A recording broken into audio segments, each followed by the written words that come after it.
चलते हैं श्रीमद् भागवत महापुराण। प्रसंग चल रहा है देवर्षि नारद जी से महाराज युधिष्ठिर जी ने प्रश्न किया था कि गृहस्थ धर्म में बहुत नाना प्रकार के जंजाल हैं, कैसे भगवत प्राप्ति हो। विरक्त धर्म तो सहज है कि वो वैराग्य लेकर एकांत सेवन, कोई चिंता नहीं, कोई जिम्मेवारी नहीं, कोई काम नहीं बाहरी संसारी। गृहस्थ को तो नाना प्रकार के कार्य हैं, वो नाना प्रकार के कार्य करते हुए विरक्त को जो परम पद प्राप्त होता है, उस परम पद को कैसे प्राप्त करें। तो आपने कल सुना, पर पुनः सारांश में बता देते हैं कि जो भी कर्म किया जाए वो श्री भगवान को अर्पित किया जाए। कुछ ऐसी तिथियां कल बताई गई थी जिनमें स्त्री सहवास निषेध है, अपनी स्त्री से भी सहवास करने पर महान पाप लगता है। आए हुए अतिथि का सेवन, संत महात्माओं का सेवन, कल वर्णन हुआ था कि भगवान यज्ञ में जितना तृप्त नहीं होते उतना साधु वैष्णव ब्रह्म ऋषियों के मुख से पवाने पर भगवान बहुत प्रसन्न होते। जब उनके मुख में अन्न जाता है तो भगवान तृप्त होते हैं। तो गृहस्थ धर्म में साधु महात्माओं का सेवन, अतिथि सेवन, जो भी कर्म भगवान को अर्पित किया जाए और धर्म पूर्वक धन कमाया जाए। अधर्म पूर्वक धन कमाकर अपने परिवार का पोषण करने वाला नरक को प्राप्त होता है। धर्म पूर्वक धन कमाकर अपने परिवार का पोषण करते हुए वो सारे कर्म भगवान को अर्पित करके नाम जप करते हुए वो भगवान को प्राप्त होता है। अब वर्णन करते हैं मोक्ष धर्म, मोक्ष की प्राप्ति, आवागमन चक्र से मुक्त हो जाना कैसे होता है। देवर्षि नारद जी ने कहा, किसी किसी की निष्ठा कर्मयोग में होती है, वो कर्मयोग से मोक्ष को प्राप्त होता है। हर कर्म दूसरे के हित के लिए करना, निष्काम कर्म, कोई भी स्वार्थ ना रखना, अपने पास शरीर मन धन जो कुछ है वो सब दूसरे के लिए है, इस भावना से कर्मयोग की पूर्ति होती है। कुछ लोग तपस्या योग के द्वारा भगवान की प्राप्ति करना चाहते, कठोर तपस्याएं, व्रत उपवास, जल में खड़े होकर मंत्र जप करना, धूप में बैठ करके गर्मी सर्दी बरसात सब सहना, ये अपने धर्म के लिए जो कष्ट सह करके उसकी पूर्ति की जाती है उसे तपस्या कहते हैं।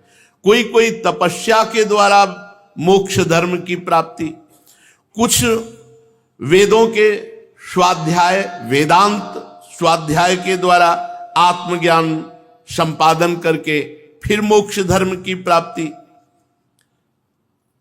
गृहस्थ पुरुष को चाहिए कि वो अपने धर्म के अनुसार मोक्ष प्राप्त करे, उसको कहीं भागने की जरूरत नहीं। कल चर्चा में सुना था कि 2-3 महीने में एक बार तीर्थ यात्रा करनी चाहिए प्रत्येक गृहस्थ को।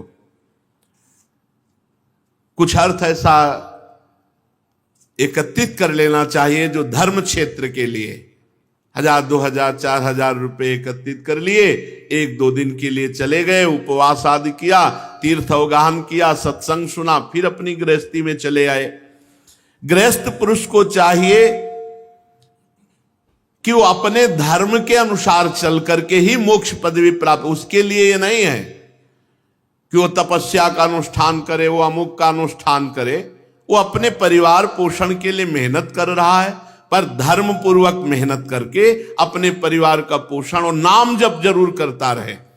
दूसरी बात कह रहे हैं कि जैसे श्राद्ध आते हैं पितर पक्ष में, तो श्राद्ध करने से पितरों की कृपा प्राप्त होती है। और परम पितर अर्यमा जी हैं, अर्यमा भगवान की विभूति है, भगवान ही अर्यमा पितर रूप में है।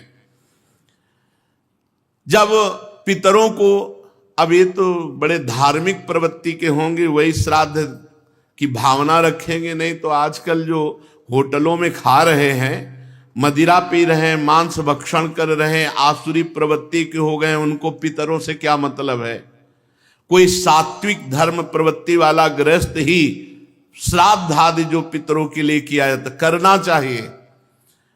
जो अनन्य धर्मावलंबी हैं, जैसे अपने श्री श्यामा श्याम के, तो मूल में जल देने से जैसे डाल पत्ते फूल सब में पहुंच जाता है, ऐसे ही सबके मूल पर ब्रह्म परमात्मा भगवान श्री कृष्ण है। हम जब उनकी आराधना करते हैं तो सबकी आराधना हो जाती है।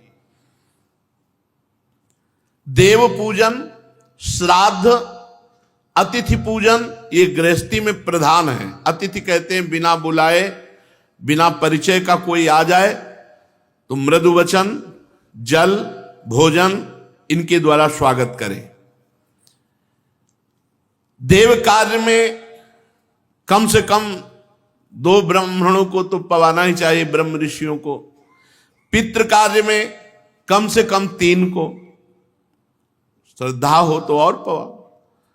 लेकिन अगर आपकी सामर्थ्य नहीं है तो आपने कोई देव कार्य किया, देव अनुष्ठान किया, तो उसकी पूर्ति तभी होगी 2 वैष्णवों को, 2 संतों को पवा दो, 2 ब्रह्म ऋषियों को पवा दो। अगर पितृ कार्य है तो 3 को, अथवा इतनी भी सामर्थ्य ना हो तो 1-1 को पवा दो। पर कार्य की पूर्ति तभी होगी जब किसी भगवत भजन करने वाले वैष्णव की, ब्रह्म ऋषि की आप आराधना करेंगे। श्राद्ध में पवित्र पदार्थ, पवित्र पात्र। अब कैसे श्राद्ध होगा जिनकी रसोई में प्याज, लहसुन, अंडा और मांस बनते हैं? कैसे? ये बड़ा कलयुग का प्रभाव बढ़ता चला जा रहा है, अपवित्र होते जा रहे हैं। क्योंकि सब नई पीढ़ी जो है वो आधुनिक पढ़ाई वाली, आधुनिक, वो सब अपने को उसी में ढाल रहे हैं, जैसा व्यवहार देख रहे हैं उसी के घर में श्राद्ध ठीक माना जाएगा जिसके पात्र पवित्र हैं, स्थान पवित्र है, रसोई पवित्र है। पवित्रता का तो शब्द ही चला गया है।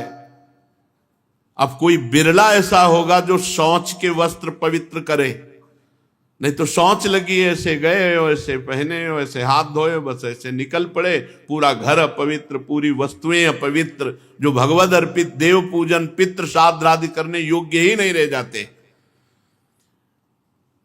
जो ऋषि मुनियों को भोजन कराया जाता है परम पवित्र शुद्ध हविष्यान धर्म के द्वारा कमाया हुआ होना चाहिए। भगवान का भोग लगाकर जब साधु महात्माओं वैष्णव जनों को पवाया जाता है तो वो अक्षय फल देने वाला होता है, समस्त कामनाओं की पूर्ति कराने वाला होता है।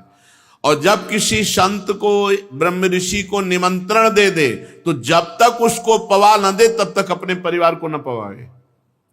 निमंत्रण दिया है, या किसी देवता का पूजन है, या किसी ऋषि का निमंत्रण है, या पितर तर्पण है, या किसी को भी निमंत्रण दिया गया है, तो निमंत्रित व्यक्ति को जब तक भोजन ना पवा दिया जाए तब तक अपने परिवार को भोजन निषेध किया है। ये अपने घरों में ये देखते, छोटा बच्चा भी तो रोक दिया जाता था, नहीं,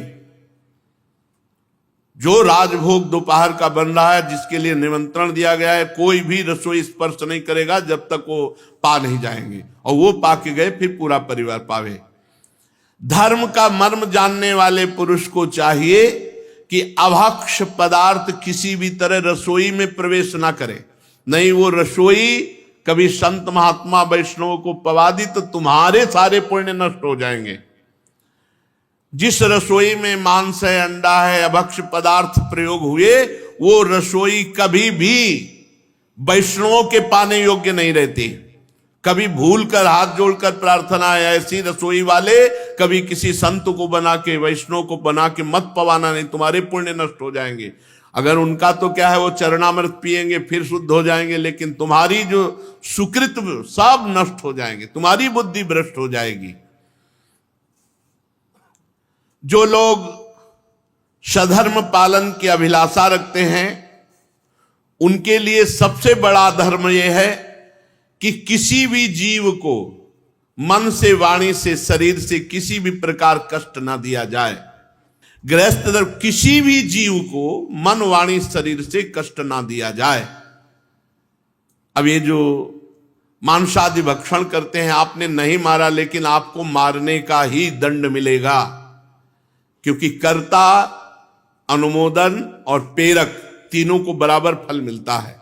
आप खरीद के लाए, आप खा रहे हैं, आपको दंड मिलेगा हिंसा करने का। जो यज्ञ के तत्व को जानने वाले ज्ञानी महात्मा जन हैं, वो आत्म संयम रूपी अग्नि में समस्त कर्म को, यज्ञों को हवन करके वो कर्मों से उपरत होकर ब्रह्म चिंतन में तत्पर रहते हैं, उनके लिए कोई आज्ञा नहीं, क्योंकि वो सब स्वाहा करके निरंतर भगवान के चिंतन में लगे हुए। लेकिन जब तक ये स्थिति नहीं आती तब तक जो धर्म आदेश करता है वैसा आचरण करना चाहिए। ये जो निर्दयी मूर्ख लोग जीवों को मार करके अपने वासना की पूर्ति करते हैं कि देवी जी प्रसन्न हो जाएंगी, अमुक देवता प्रसन्न हो जाएंगे, ये भागवत भगवान का स्वरूप है। ये देखो आज्ञा कर रही है, भागवत जी आज्ञा कर रही है कि कभी भी किसी भी जीव की हत्या करना ये मूर्खता है। किसी भी देवता के निमित्त कोई देवता नहीं प्रसन्न होता इससे। हत्या लगेगी और तुम उसको भोगोगे, तुम्हारे ऊपर उसका पाप लगेगा। ये जो लोग पशुओं की हत्या करते हैं ऐसे निर्मम, कैसे निर्दयी हृदय के कि एक बार में नहीं कटा तो कई कई बार मारते हैं, जैसे बड़े पशु हुए वो बेचारे तड़पते हैं। ऐसे दुर्गति होगी तुम्हारी, कोई देवता प्रसन्न नहीं होता। अपने प्राणों का पोषण करने वाले, अपने स्वाद के लिए निर्दयी ये दुष्ट लोग जीवों को जो मारते हैं, इससे किसी को प्रसन्नता नहीं होती। बोले देवी प्रसन्न हो जाएंगी, देवता प्रसन्न हो जाएंगे। इसलिए धर्म के रहस्य को जानने वाले को चाहिए कि मुनियोचित पूजा सामग्री से देवता देवी का यजन करें। मुनियोचित, जैसे बलि ही देनी है तो नारियल की बलि है, नींबू की बलि दीजिए सात्विक प्रवृत्ति के द्वारा, उसी से सब देवी देवता संतुष्ट होते। तुम्हारे भाव से किसी जीव की हत्या कर देना कोई बहादुरी है? अरे अपने शरीर को पीड़ा पहुंचती तो कैसा कष्ट होता है। उनकी आप गर्दन उतार रहे हो, देवता इससे प्रसन्न हो जाए। देवता निर्बल है क्या? तुम्हारे को गर्दन उतारने की जरूरत है, वो निर्बल है क्या? अधर्म की 5 शाखाएं हैं अधर्म की, विधर्म, परधर्म, आभास धर्म, उपमा और छल। धर्मज्ञ पुरुष इन सब का त्याग कर दे। जिस कार्य को धर्म बुद्धि से करने पर भी अधर्म हो उसे विधर्म कहते हैं। जैसे धर्म बुद्धि से कह रहे कि ओ देवी के लिए हम बकरा चढ़ा रहे हैं, पशु चढ़ा रहे हैं, तो ये अधर्म की 5 शाखाएं हैं, इसे विधर्म कहते हैं। जो धर्म बुद्धि से किया गया है पर वो दूसरों को दुख देने वाला, दूसरों को कष्ट देने वाला, दूसरों का नाश करने वाला है, इसलिए वो अधर्म ही है, उसे विधर्म कहते हैं। और परधर्म किसी अन्य के द्वारा अन्य पुरुष के लिए उपदेश किया हुआ, वो परधर्म कहते हैं। ये भी अधर्म के अंतर्गत। किसी दूसरे को उपदेश किया गया, आप उसे धारण कर रहे हैं। किसी दूसरे को धर्मोपदेश किया गया है और आप उसके धर्म को धारण कर रहे हैं। जैसे हमारा धर्म हमारे लिए सर्वोपरि है। अब कहीं हम प्रवचन सुन रहे हैं किसी और धर्म का, वहां उपदेश सुना, तो हमें समझना है कि हमारा धर्म क्या है। पर धर्मो भयावह, स्वधर्मो निधनो श्रेया, पर धर्मो भयावह। इतना विवेक होना चाहिए कि मेरे को क्या ग्रहण करना है। तो जो किसी अन्य पुरुष के द्वारा, अपने धर्मात्मा के द्वारा नहीं, अन्य पुरुष के द्वारा अन्य धर्म का उपदेश किया गया है, उसको जो हम धारण करते हैं उसे पर धर्म कहते हैं। इतना महान सनातन धर्म जिसमें महामहिम भगवान के विभिन्न अवतार, विभिन्न लीलाएं, वे कौन सा था? अपना सनातन धर्म तुम्हें लघु लग रहा है? अपने धर्म की बात तुम्हारे को समझ में नहीं आ रही है? भगवान में पत्र पुष्प चढ़ाने की तुम्हारी श्रद्धा नहीं है, दूसरों की बातें सुनकर तुम श्रद्धा करते हो, तो वो भी अधर्म ही है। विधर्म, परधर्म, ये सब अधर्म की शाखा है। और आभास, आभास नाटक कर रहा है धर्म का, पाखंड कर रहा है, दंभ कर रहा है, ये आभास है। दिखावा कर रहा है धर्म का, धर्म बिल्कुल नहीं है उसे वो भी अधर्म ही है। पाखंड, दंभ, दिखावा, उपमा, ये सब आभास के अंतर्गत आता है। आभास धर्म, विधर्म, परधर्म, आभास, उपमा, छल। शास्त्र वचनों को अपनी वासना पूर्ति के लिए दूसरी तरह से अर्थ बता देना लोगों को, जिससे हमारी वासना की पूर्ति हो, हमारी इच्छा की पूर्ति हो, हमारी जेब पुष्ट हो, उसे छल कहते हैं। जैसा लिखा है वैसा पढ़ो, या उसका भाव समझ में आ रहा है तो जैसा भाव समझ में आ रहा है ठीक महापुरुषों से मिलता हुआ वही शब्द निकलना, मनमानी नहीं। भजन है नहीं, साधना है नहीं, तपस्या है नहीं, तो शास्त्र की बातों को कैसे समझोगे? उसे कहते हैं छल। ये सब अधर्म के अंतर्गत है। अधर्म की 5 शाखाएं, विधर्म, परधर्म, आभास, उपमा और छल। धर्मज्ञ पुरुष को इन 5 अधर्मों का त्याग कर देना चाहिए। अपने आश्रम के विपरीत, अपने धर्म के विपरीत कोई और चाल नहीं चलनी चाहिए। जो हमारा धर्म है हम उसी धर्म के अनुसार चलें। पर पता कैसे चले हमारा धर्म? इसीलिए सत्संग सुनो, शास्त्र स्वाध्याय करो। जो अपने धर्म से चलता है उसी को शांति प्राप्त होती है। जो अपने धर्म का त्याग कर देता है शांति नहीं प्राप्त हो सकती।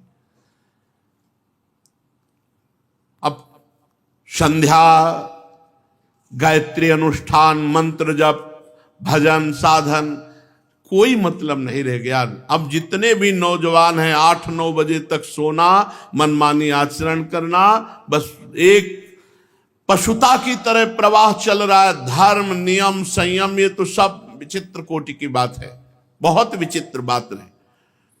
अपने पूज्यजनों का पूजन करना, अपने पूज्यजनों का सम्मान करना नहीं, वो सब भूलते चले जा रहे हैं। ऐसी आधुनिकता बढ़ती चली जा रही है, पूछो मत। धर्मात्मा पुरुष धन की परवाह नहीं करते। जैसे तीर्थों में जाए, कुछ न कुछ लेके जाए, वहां 2-4, ये हमारे तीर्थ पुरोहित हैं, ये ब्रजवासी जन हैं, ये हमारे पूज्य जन हैं। चाहिए रुपया इस बात के लिए लेके जाओ कि 1-1, 2-2 रुपया उनको दे सको। तुम्हारी जितनी सामर्थ्य है, इस मर्यादा है। तीर्थों में जाए, धामों में जाए तो वहां की जो पुरोहित है, वहां की जो सेवक जन है, वहां उनको सेवा करे। खान पान की व्यवस्था कर सके तो सबको सुंदर सुंदर खीर पूड़ी पवावे। 1-1 रुपया, 2-2 रुपया, 10-10 रुपया, जितनी सामर्थ्य दो। ये करना चाहिए गृहस्थ धर्म के अनुसार। यदि आपके पास है तो जरूर करना चाहिए। तीर्थों में जाए, 1-2-4 साधु महात्मा ब्रह्म ऋषि, वहां के जो सेवक जन हैं, पुजारी जन हैं, उनको पवाए, उनको भेंट दे, उनके चरण छुए। ये धर्म की पूर्ति होती है। ये याद, मनमानी आचरण, तीर्थों में बीड़ी सिगरेट पी रहे, तीर्थों में मसाला खा के थूक रहे, तीर्थों में गंदे आहार पा रहे। कैसे कैसे बुद्धि, जहां बुद्धि खराब हो पहुंच जाओ तो ठीक हो जाए, वहां बुद्धि खराब करने वाले कार्य। जैसे भजनानंदियों के लिए एकांत में भजन में बहुत मन लगता है, ऐसे ये जो पापाचरण करने वाले हैं, इनको भी नारा, तलहटी, घाटी, इनको भी अच्छी लगती, खूब नशा की उन्मत्त हुए। तो जो अधर्म पूर्वक आचरण करता है उसे कभी शांति नहीं मिलती। धर्मात्मा धन से शांत नहीं होता, वो धर्म से शांति को प्राप्त होता है। जीवन निर्वाह के लिए तुम्हें जो वस्तुएं प्राप्त हुई हैं उनमें से चाहिए कि कुछ हिस्सा निकाल करके दूसरों की सेवा में लगाना चाहिए। ये धर्म कहता है। और कहीं अतिथि आ जाए तो अपनी परवाह ही ना करे, फिर अतिथि की सेवा कर दे। इसी को धर्म कहते हैं। आप आश्चर्य मानेंगे कि ऐसा कैसे हो सकता है। पीपा जी, सीता सहचरी जी द्वारिकाधीश के दर्शन करके, दिव्य द्वारिकापुरी के, और जब सुना कि एक ऐसे अकिंचन महापुरुष हैं चीदर चिदरानी जी, जो रात दिन भजन में लगे रहते हैं और कोई संत आ जाए तो सेवा करते हैं और निरंतर भगवान के चिंतन में डूबे हुए प्रेम में, तो उन्होंने कहा कि भगवान के दर्शन का फल होगा कि चीदर चिदरानी जी के दर्शन करें। मतलब हद हो गई, हद हो गई। इस कोटि का धर्म का पालन। अब चीदर चिदरानी जी की मिट्टी की दीवार, मिट्टी की छत और एक खिड़की दरवाजा नहीं। क्यों? जब संत आते तो कुछ न कुछ बेच करके उनका स्वागत करते। जब पीपा जी सीता सहचरी पहुंची, बहुत आनंदित हुए चीदर चिदरानी। एक फटा सा कपड़ा चीदर जी पहने, अस्थिमात्र हुए रहे शरीरा, बहुत आनंदित हुए। सुना था कि राजा थे और ये रानी थी, सारे सुखों को त्याग कर टाट पहनकर भगवान के मार्ग में, और अभी दिव्य द्वारिकापुरी के दर्शन करके आ रहे, बहुत प्रसन्न, नाच पड़ा मन चीदर जी का। चिदरानी जी के पास गए और कहा आज बहुत बड़े अतिथि आए हैं और भगवान बड़े कृपालु हैं, पर आज इनके स्वागत के लिए हमारे पास एक चना भी नहीं है, कुछ नहीं। आज मुझे दुख हुआ, अभी तक तो दुख नहीं हुआ, आज दुख हुआ कि इतने बड़े अतिथि की मैं कुछ सेवा नहीं कर पाऊंगा। चिदरानी जी ने कहा शोक करने की अभी गुंजाइश नहीं है, मेरे शरीर का एक वस्त्र ऐसा है अभी बिक सकता है। तत्काल वस्त्र उतारा और कहा बाजार जाओ। उसको बेचा, जो कुछ मिला उससे अन्न खरीद के लाए, और शायद है कि उस वस्त्र से एक ही पेट भरने का जैसा व्यवस्था बनी होगी, तो जो दाल चावल एक थाल में लेकर बाहर जो बैठक थी उसमें सीता सहचरी और पीपा जी विराजमान थे। चीदर जी मुस्कुराते हुए भगवान, वो हालते ही देख के समझ गए थे, राजा थे पहले, बहुत प्रवीण थे, समझ गए थे कि कितने महान हैं, ऐसे अकिंचन महापुरुष। थोड़ा सा चावल और दाल, सीता सहचरी जी फौरन अंदर गई कि कहाँ है भक्तानी जी, कहाँ है? तो देखा वो रसोई में ग्रीवा नीचे किए हुए भगवान के चिंतन में अश्रु प्रवाह कर रहे थे। नाथ आपने लाज रख ली, नहीं आज इतने बड़े भगत हमारे दरवाजे से भूखे चले जाते। सीता सहचरी जी गई, देखा वो दिगंबर शरीर में वस्त्र ही नहीं एक था, वो बेच लिए। तो उन्होंने कहा कि आप निर्वस्त्र बैठी हैं। वो तो हर समय भगवत चिंतन में डूबी हुई महापुरुष थी, तो उनका कौन सी आश्चर्य की बात, पैदा भी तो निर्वस्त्र ही हुई थी। तो उनका ऐसा आप कैसे? तो उनका हमने तो सुना था आप द्वारिकाधीश के दर्शन करके आ रही, तो लालसा थी कि आते ही जब आप मिलेंगी तो आप भगवान द्वारिकाधीश की रूप माधुरी सुनाएंगी और हम उसमें डूबे। क्या इस नासवान शरीर की चर्चा चला दी। सीता सहचरी जी को लगा कि आज दर्शन हुए मुझे, आज हमें महाभागवत के दर्शन हुए। अभी तक मुझे लग रहा था मैं बहुत त्यागी हूं, राजरानी पद त्याग कर, सारे भोगों को त्याग कर भगवान के लिए, लेकिन आज मुझे लगा कि मैं इनके सामने कुछ नहीं हूं। अतिथि के लिए अपने शरीर को वस्त्र बेच दिया, अपना परम धर्म। इन महापुरुषों के चरित्रों से हमें देखते हैं कि धर्म का स्वरूप क्या होता है। धन थोड़ी होता है, धर्म का स्वरूप होता है श्री भगवान के लिए पूर्ण समर्पण, धर्म के लिए पूर्ण समर्पण। धर्मात्मा पुरुष निर्धन होने पर भी महान होता है, निर्धन होने पर भी वो धर्म के लिए शरीर निर्वाह का ही केवल लक्ष्य नहीं रखता, अगर प्राण की भी बाजी लगा दे तो धर्म के लिए समर्पित हो जाता है। और जैसे अजगर की जीविका भगवान चलाते हैं, ऐसे ही अपने शरणागतों के घर में भगवान भेजते हैं, घर में। ये तो भगवान केवल देखते हैं, अकिंचन महापुरुष भगवत प्रेमी जन। अब इसके बाद की अगर हम आपको बात बतावें, सीता सहचरी जी ने कान में जाकर के कहा आपको पता है आप जो दाल चावल पा रहे हो कैसा है? बोले तो अमृत तुल्य है। बोले हाँ इसीलिए भक्तानी जी ने एक ही वस्त्र शरीर में था उसको बेचकर। उनका ऐसा कहा, तो बोले अब हम दोनों नाचेंगे, बाजार में बिकेंगे इनके लिए, और जो भेंट आएगी वो इनको देंगे आकर के। ऐसा ही किया। वो तो राजा समस्त कलाओं में प्रवीण थे ही, और ये तो रानी थी। बाजार में कैसे शब्दों का प्रयोग करके अपने आप को पेश किया और नाचने लगे, और कैसा, वो तो शब्द हम नहीं बोल सकते। कुछ लोग जो भक्त थे वो उन्होंने कहा अरे ये तो पीपा जी महाराज है, ये तो सीता से लोगों से कहा रहे बावरे मत बनो, ये कोई नाचने गाने वाले नहीं, ये तो अपनी राज पदवी को त्याग कर भगवान के महान भागवत हैं। तब उनसे पूछा कि महाराज आप ऐसा क्यों कर रहे हैं? तब उन्होंने कहा चिदर चिदरानी जी ने हमारे लिए वस्त्र भेज दिया, तो उनके लिए मैं बाजार में नाच करके अगर वस्तु इकट्ठा करूं तो कौन सी बात, गाड़ी भर गई सामग्री की। अब इधर देखिए, जब उनके पास गाड़ी लेके जाते हैं तो उन्होंने हाथ जोड़ दिया, एक भी वस्तु स्वीकार नहीं की। ऐसा नहीं कि गरीबी से ललचार है, नहीं, वो भगवान की भक्ति में तृप्त। उन्होंने कहा नहीं, मुझे किसी के द्वारा सहयोग नहीं, मेरे हरि मुझे जैसे रख रहे हैं। तो निर्धन होने पर भी धर्मात्मा पुरुष महान और धन्य होता है। जो मनुष्य कामना के लोभ से धन के लिए हाय हाय करता हुआ इधर उधर दौड़ता फिरता है, वो भला धर्म को क्या जाने, वो क्या जाने कि धर्म किसे कहते हैं। उसको तो पैसा चाहिए, किसी भी तरह से कैसे पैसा आना चाहिए। युधिष्ठिर ना जाने क्यों ये लोग बावरे होकर के भगवान के नाम और धर्म की महिमा को ठुकरा करके ये केवल माया के लिए अपने जीवन को नष्ट कर देते हैं।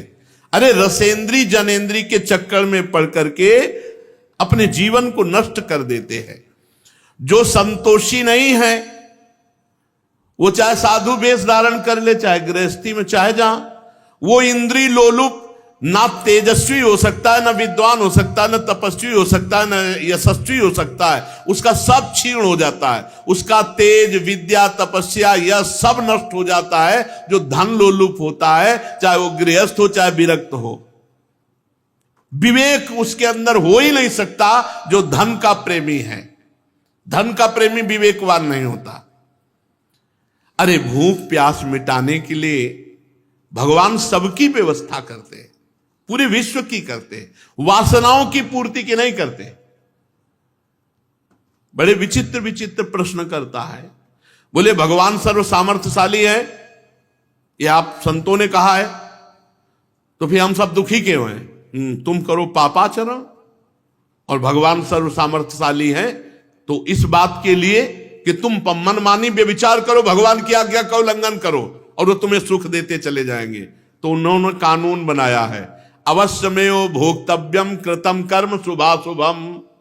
हां, अगर भगवान की शरण में चले जाओ तो कह रहे अपिचेत सुदुराचारो, है वो सामर्थ्यशाली, अपिचेत सुदुराचारो भजते माम अनन्य भाग साधुरेव समंतव्या सम्यक व्यवसिता। ऐसा भगवान खुला कह रहे हैं कि चाहे चराचर का द्रोह करने वाले आओ मेरी शरण में।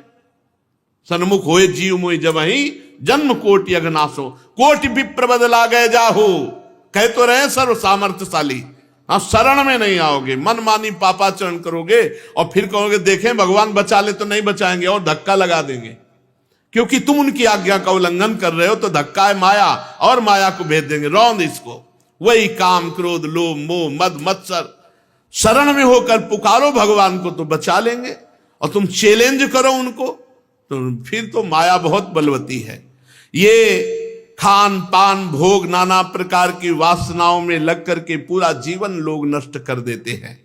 यदि मनुष्य पृथ्वी की समस्त दिशाओं को जीत ले, जितने शरीर हैं सब उसके अधीन हो जाए, जितने भोग हैं सब, तो भी वो कभी तृप्त नहीं हो सकता।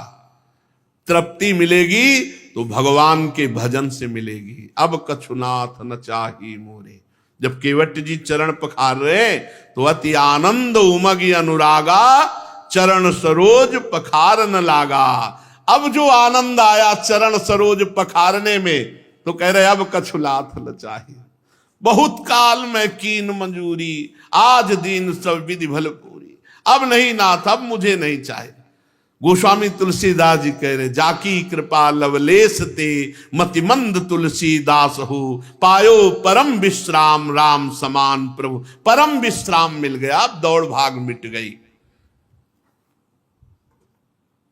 अनेक विषयों के ज्ञाता शंकाओं का समाधान करके चित्र में शास्त्रोक्त अर्थ को बैठा देने वाले बड़े बड़े विद्वान भी इस माया के चक्कर में आके भ्रष्ट हो जाते हैं। साधारण पुरुषों की तो बात जाने दो। इसलिए माया से बचने के लिए हर समय भगवान का स्मरण अत्यंत आवश्यक है। धर्मराज संकल्पों का परित्याग करने से काम पर विजय प्राप्त की जा सकती है। यदि भोगों का चिंतन न होने पावे तो काम विजयी हो जाओगे। काम की उत्पत्ति कहां से होती है? ध्यायतो विषयान पुंसान संगास्ते सुपजायते संगात संजायते काम कामात क्रोधो भी जायते। जब हम किसी विषय का ध्यान करते हैं, आप ध्यान करना, किसी विषय का संकल्प ना बनाओ। मान लो आपको भोजन का संकल्प ना बना हो और आपको भोजन पवा दिया जाए, अच्छा हो बुरा आप आराम से पालेंगे, वो आपका बंधन कारक नहीं होगा। पर जब पहले चिंतन किया, हरी चटनी, मीठी चटनी, समोसा, ये वो, और फिर वो भोग किए, तो फिर वो आसक्ति आपको बार बार जीवन में चोट पहुंचाती रहेगी और वो बांध लेगी आपको। तो जो हम भोगों का संकल्प बनाते हैं, भोगों का चिंतन करते हैं, ये ना होने पावे, इसीलिए अनन्य चिंतयन्तो माम, अनन्य चिंतन करने की आवश्यकता, अखंड भजन करने की आवश्यकता है।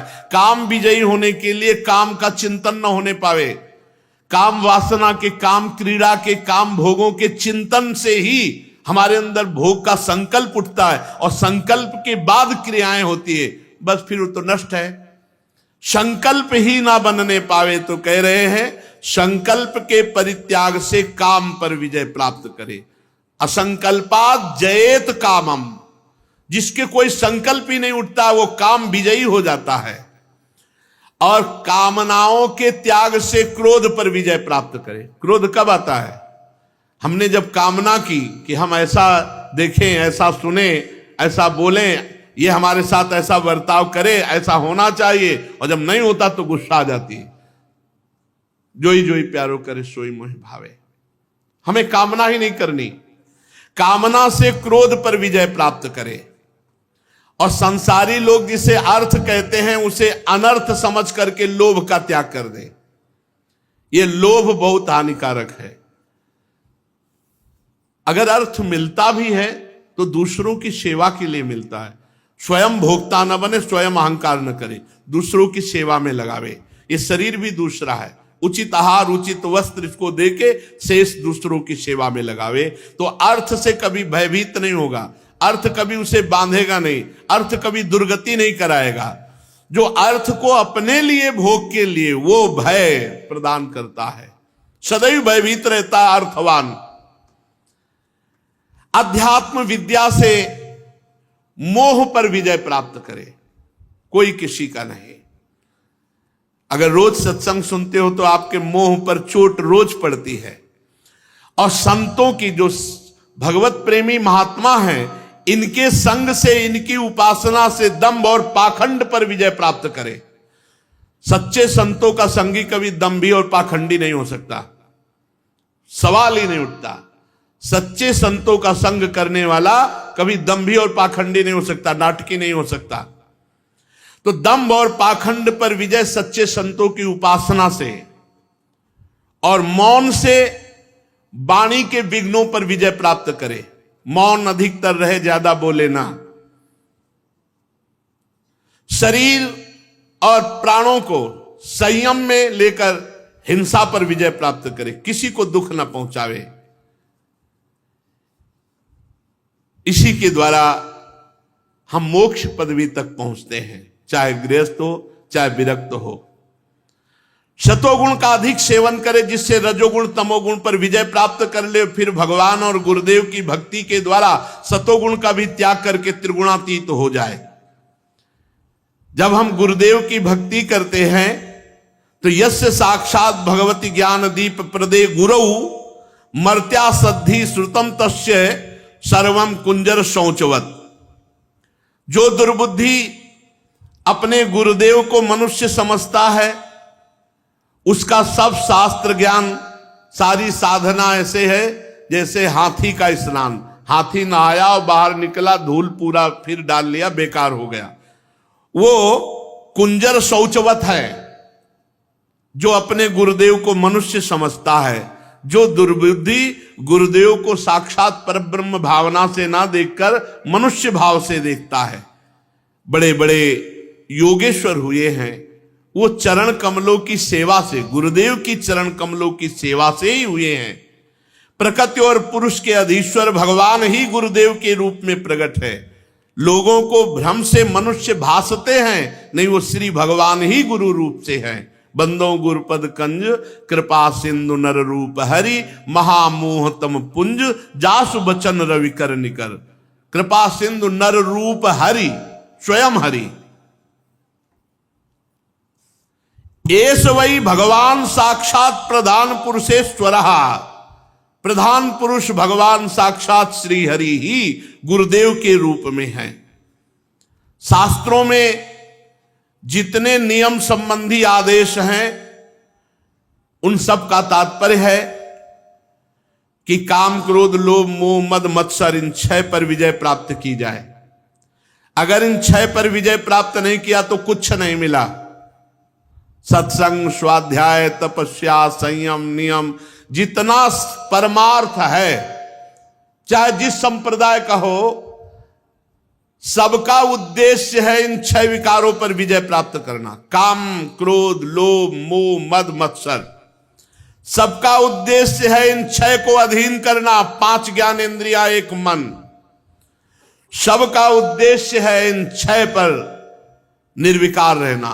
भूख प्यास शोक मोह जरा मृत्यु, इन पर निर्विकार रहना। बुढ़ापा मृत्यु भूख प्यास शोक मोह, इन पर निर्विकार रहना। 6 पर काम क्रोध लोभ मोह मद मत्सर, इन पर विजय प्राप्त कर लेना। 5 ज्ञानेंद्रिय मन, इन 6 को अधीन रखना। ये सब शास्त्रों का ज्ञान है, सब संप्रदायों का उद्देश्य है। अगर ये नहीं तो वो गलत है। काम क्रोध लोभ मोह मद मत्सर विजयी, हर्ष शोक भूख प्यास जरा मृत्यु विजयी, 5 ज्ञानेंद्रिया 1 मन विजयी। यह है शास्त्र ज्ञान का फल, यह है परमार्थ में चलने वालों की स्थिति।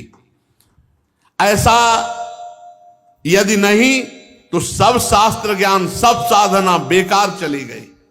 अगर इन 6 पर विजय नहीं प्राप्त की, 5 ज्ञानेंद्रिया 1 मन, इन 6 पर विजय प्राप्त, काम क्रोध लोभ मोह मद मत्सर, इन 6 पर विजय प्राप्त, हर्ष शोक भूख प्यास जरा मृत्यु, इन 6 पर विजय प्राप्त, तो समझना चाहिए पूरा जीवन केवल श्रम ही श्रम हुआ, कुछ हाथ नहीं लगा।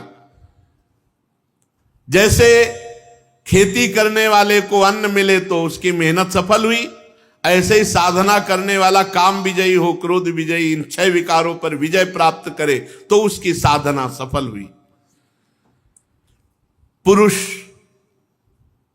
जब अपने मन पर विजय प्राप्त कर लेता है तो वो आसक्ति त्यागी सन्यासी हो जाता है। आसक्ति त्यागी, कहीं आसक्ति नहीं, ना अपने शरीर में ना किसी और शरीर में। यहां देखो अपने कितने कूड़ा करकट, इसीलिए शरण में रहो भगवान की। जो विरक्त है, जो वैरागी है, जो सन्यासी है, उसे चाहिए अपने लिए कुछ संग्रह ना करे, शरीर निर्वाह की चिंता ना करे, बिल्कुल भगवान के भरोसे छोड़ दे। भोजन मिले तो स्वल्प और परिमित करे, थोड़ा भोजन करे। युधिष्ठिर विरक्त को चाहिए कि भूमि शयन करे, जमीन पे आसन लगावे।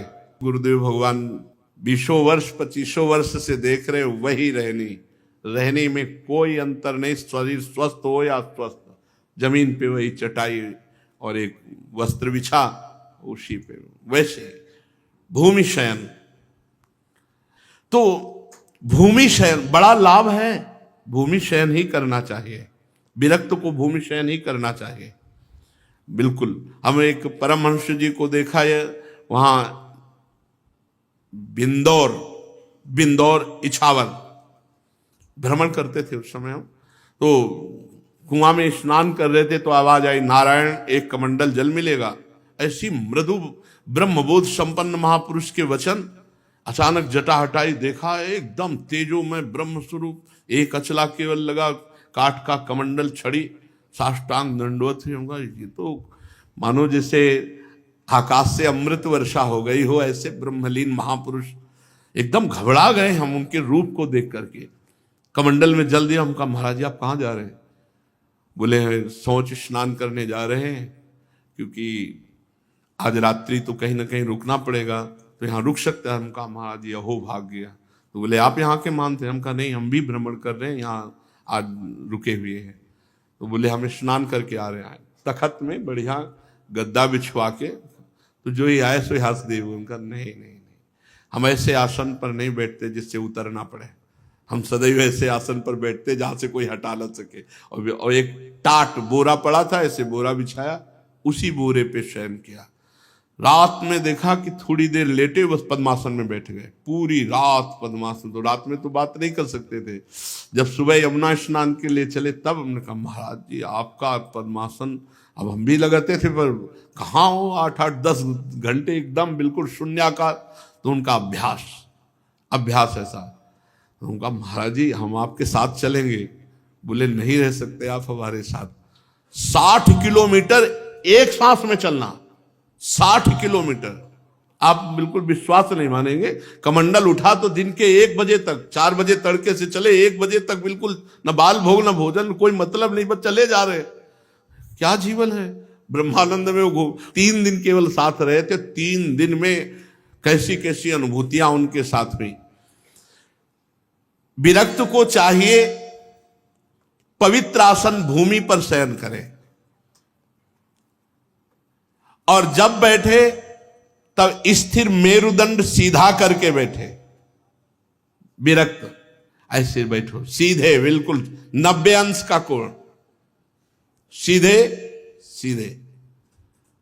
विरक्त सीधे सीधे हो जाओ, पूरे सीधे हो जाओ, जीवन भर सीधे हो जाओ। नहीं सूधो चले आपने धर्म रसकन सो प्रीतम का है। बैठ ही नहीं सकते। अब आप अगर ब्रह्मचर्य सही है और आप स्वस्थ शरीर है तो वो तो बिजली रहती है अपने आप सीधे ऐसे। सुखासन पर बैठे और सदैव मंत्राकार वृत्ति रखे। यहां देशे शुचौ समय राजन संस्थाप्य सनमात्मनः स्थिरम समम सुखम तस्मिन शीतोरजंग ओम इति। मंत्राकार वृत्ति रखे। जो मंत्र गुरुदेव ने दिया वो सामने लिखा, वो सीधे। कितना आनंद सुनने में कितना आनंद है। आपको तो बोलना नहीं पड़ता, शांत बैठे एकदम मंत्राकार वृत्ति, सीधे सुन। कितना बढ़िया आनंद की 1-1.5 घंटा तो बिल्कुल हिलने की जरूरत नहीं। 1.5 घंटे तो आराम से बिना हिले बैठा जा सकता है, शांत एकदम मंत्राकार वृत्ति करते हुए।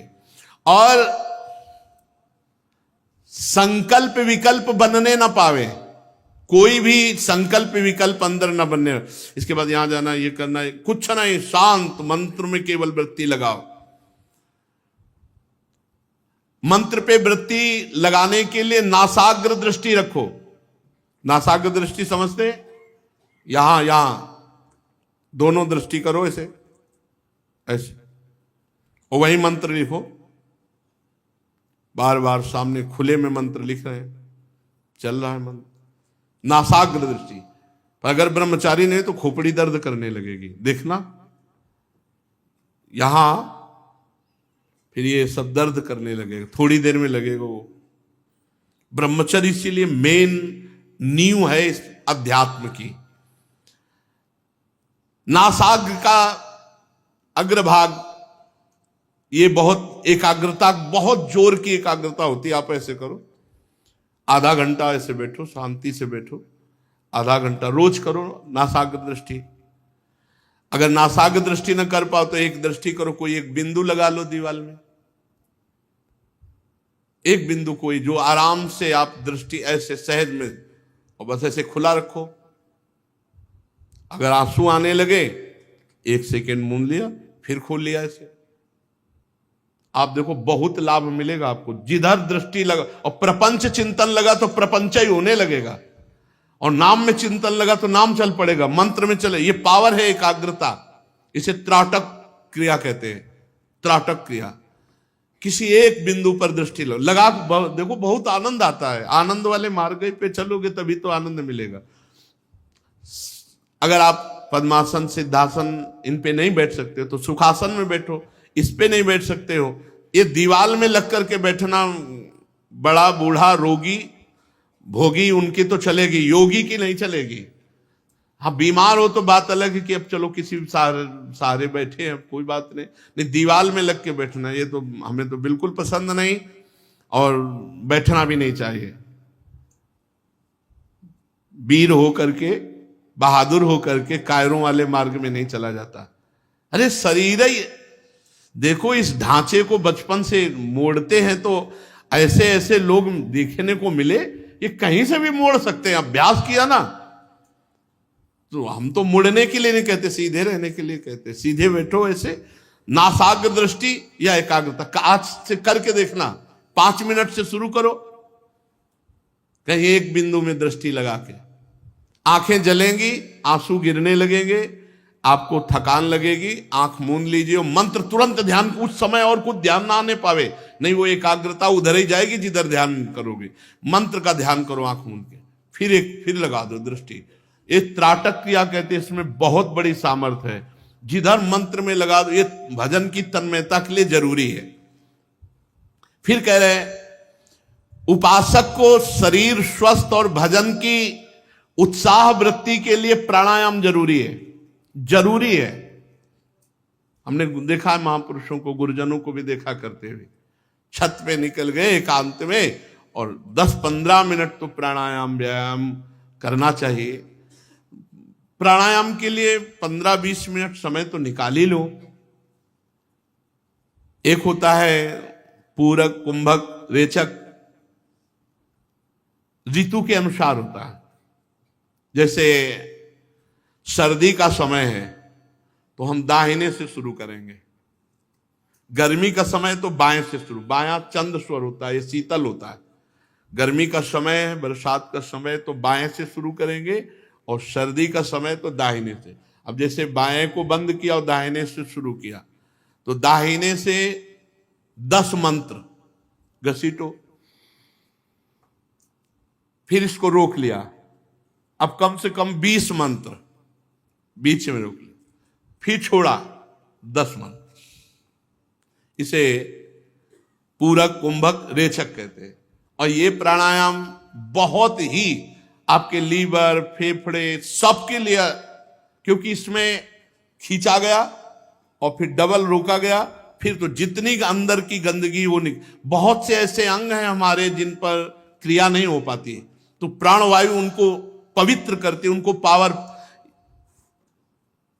दवा कोई वर्जिश से बेहतर नहीं, नुक्सा है कम खर्च बाला न सेन, शक्ति बढ़े फुर्तीला है, चोट न अधिक पिराए, अन्न पचे चंगा रहे, कसरत सदा सहाय।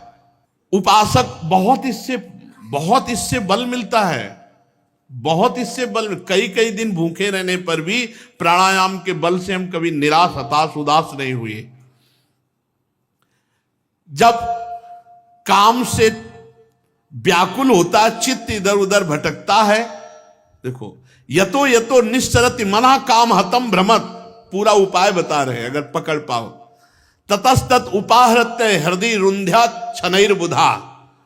बुद्धिमान पुरुष को चाहिए कि जब काम की चोट लग रही होगी और चित्त घायल हो रहा है, भोगों के लिए तड़प रहा है, उस समय बिल्कुल रफ्तार से मंत्र चलाओ, उसको चिंतन करने का अवसर न दो। लेकिन उस समय मंत्र ही भूल जाएंगे, उसका जादू है, उसका जादू है, काम का प्रभाव है। उस समय नाम मंत्र भूल जाएंगे, तभी वो अपना प्रभाव दिखा पाएगा। धीरे धीरे मन को कैद कर लो, जो काम की तरफ भाग रहा था उसे नाम और मंत्र में लगा दो। जब साधक निरंतर इस प्रकार अभ्यास करता है तो जैसे ईंधन ना मिलने पर आग बुझ जाती है, वैसे चित्त निष्काम हो जाता है। ऐसा नहीं कि जीवन भर सताता रहता है, फिर वो निष्काम हो जाता है। इस प्रकार जब काम वासनाएं चोट करना बंद कर देती है तो समस्त वृत्तियां भगवदाकार, चित्त ब्रह्मानंद के संस्पर्श में मगन हो जाता, फिर कभी उस हृदय में काम स्फुरण नहीं होता। जो विरक्त वैरागी धर्म अर्थ काम के मूल गृहस्थाश्रम का त्याग कर दिया है, फिर वो उसी अपने परिवार से प्रेम करने लगता है, वैसे ही गृहस्थाश्रम का सेवन करने लगता है तो दुर्गति को प्राप्त होता है। शास्त्र है, आज्ञा कर रहा है, कह रहे हैं यह प्रवज्य गृहात पूर्वम त्रिवर्गावपनात् पुनः यदि सेवेतान भिक्षु सा वै वान्तस्य पत्रपः। ऐसा वो वैरागी है जो परिवार से विरक्त होकर पुनः परिवार में मोह करके वही काम आदि त्रिवर्ग का सेवन करता है, वो उगले हुए को खाने वाले के समान होता है, उसकी दुर्गति होती है। जिन्होंने अपने शरीर को अनात्मा माना, इसको मृत्यु ग्रस्त देखा, इसे विष्ठाक्रमी राख का ढेर समझा, वो विरक्त फिर उसे आत्मा मानकर फिर अपने परिवार के मोह में कैसे फंस सकता है। जो अपने कर्म का त्याग कर देता है वो गृहस्थ धिक्कार योग्य है। जो ब्रह्मचारी कहलाकर ब्रह्मचर्य व्रत का त्याग कर देता है वो ब्रह्मचारी धिक्कार है। जो वानप्रस्थ तपस्वी वेश धारण करके गांव में रहता है उस वानप्रस्थी को धिक्कार है।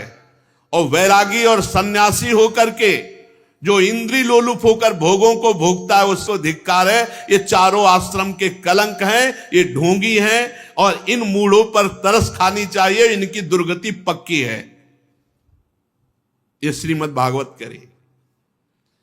गृहस्थस्य क्रिया त्यागो व्रत त्यागो बटोरपि, बटोरपि माने ब्रह्मचारी, और तपस्विनो ग्राम सेवी और भिक्षोर इंद्रिय लोलुपता। जो कर्म त्यागी गृहस्थ है, ब्रह्मचर्य व्रत का त्यागी ब्रह्मचारी है और तपस्वी वेश धारण करके गांव में रहता है और इंद्रिय लोलुप होकर सन्यासी बैरागी है, ये चारों कलंक है, ये चारों आश्रम के ढोंगी है, ये भगवान की माया से विमोहित है, ये मूढ़ है, ये तरस खाने योग्य हैं, इनकी दुर्गति होती है। देवर्षि नारद जी कहते हैं। इसलिए जिसके लिए जो धर्म शास्त्र आज्ञा करता है वो अपने धर्म के अनुसार चले, खूब भगवान का नाम जप करे, सारे कर्म भगवान को समर्पित करे और इसी जन्म में भगवत प्राप्ति करे। शेष चर्चा आगे। श्री राधा वल्लभ लाल की जय।